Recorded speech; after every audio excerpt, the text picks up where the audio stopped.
Okay, I know this might seem like a pretty random video topic considering I haven't made a video in a while, but just hear me out. Obviously, every major Dragon Ball villain has a legion of fans. Like, obviously, it's fucking Dragon Ball. But of the three major Z villains, I've always felt Majin Buu was the least appreciated of the trio, which has always confounded me considering that, confession time, Majin Buu has always been my personal favorite. And you know, to some extent, I get it. Divorced from the character, the actual Buu saga is probably the weakest in Z, and I totally get why people feel that way. There's a lot of legitimate reasons, but just let me gush about Buu himself for a bit, yeah? So why do I love this angry bubblegum man? Well, if I had to boil it down, I think it's because Majin Buu has always felt like the most honest expression of Dragon Ball as a franchise. Intelligent, cunning villains like Frieza and Cell, like, they're good for different reasons, but in a way, there's a nagging in the back of my mind like, do they even really belong in this franchise? You see, Dragon Ball is what I like to refer to as a dumb shonen. You got your dumb shonen with their infinite power scaling, bullshit power-ups, cosmic level threats that threaten to numb your brain with their sheer scope, you get the idea. And then you have your smarter shonen with more intricate plot lines, balanced and well thought out power systems, and oftentimes smaller but more personal stakes. And both types of shonen are great for different reasons, don't get me wrong. But when I see supposedly clever villains a la Frieza and Cell, I almost feel as though they're being held back by the series they're in. It doesn't take much to be smart in a world that runs on dumb beefcake logic, so to me they come across as being impressive in really forced ways, but Majin Buu is different.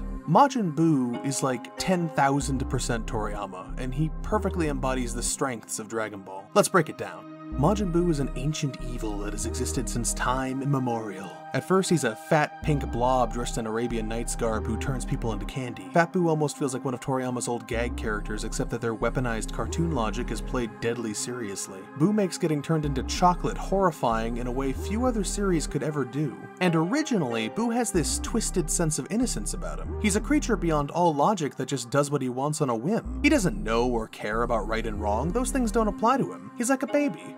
Wait, no, not that one. Now, a lot of people think that once Buu expels his inner evil, and his inner evil absorbs him to become Super Buu, that he becomes a boring Cell knockoff. But Super Buu is actually my favorite part of the Buu experience, and let me tell you why. What I love about Super Buu is that he's kind of the ultimate martial artist, and he even looks the part in a way Frieza and Cell never did. After so long fighting weird aliens and androids, having a main villain who actually looks like a martial artist really brings things full circle. Buu's design is brilliant. Not only is it striking and unique, it's also incredibly simple and animation friendly. That last point is important because you can see through this entire arc that the animators must have really loved working with Buu. The way he moves and the ways in which he both attacks and especially how he receives damage is just so fun and creative. Buu has nearly limitless energy and can regenerate himself fully if even a sliver of his being remains. The only way to kill him is to completely overpower him and just eliminate all of his pieces before he can reassemble. He is the pinnacle of a fighter, and part of why the cast has so much trouble with him is that he just doesn't fucking stay down.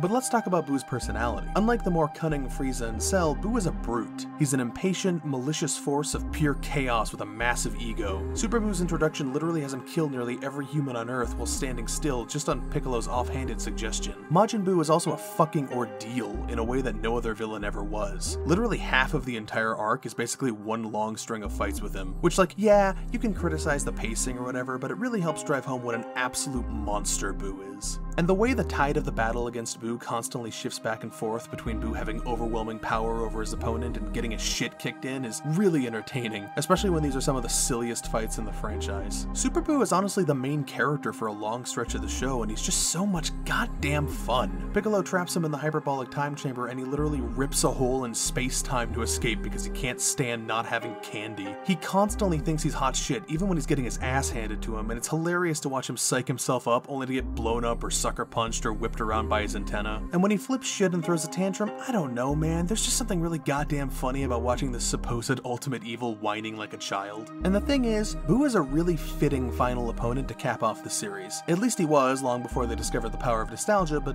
whatever. The end of Z will always be the end of any legitimate tension in Dragon Ball to me, everything else is just bonus fluff. Buu is a chaotic man-child with a ravenous appetite who lives to fight. He brute forces his opponents with the simplest of strategies because they constantly underestimate him. When he's losing, he pulls a bullshit move to instantly power up, he does a boastful dance when he thinks he's won. If any character embodies the soul of Dragon Ball as a franchise, it's Majin fucking Buu. There is something so primal and honest about this insane blob man. There's no greater plot or themes, he operates on cartoon logic, he exists to fight and be fought. The silliness masks the existential horror that that is Majin Buu. Dragon Ball is a series about screaming, powering up, and punching someone through a mountain, and Buu is all of that made manifest. He's a villain who you weirdly both love to see win and love to see lose, and he plays so well off of the characters he's pitted up against because they're often just as arrogant as he is, and love to rub it in his face when they have the upper hand. Some might call this stretch of the show the most drawn out, but for me, it's some of the most entertaining material in the franchise, and there are scenes I keep returning to on a whim again and again, just because I like hearing Justin Cook throw a tantrum. Majin Buu is the peak of Dragon Ball for me because it was, I feel, the only time the series was ever really honest with itself and never tried to be anything more than what it was. When Dragon Ball tries to be serious and smart, it just ends up opening itself up to harsh scrutiny because at the end of the day, Toriyama was never a great writer. And maybe that's why I've always appreciated Buu as the end of Z.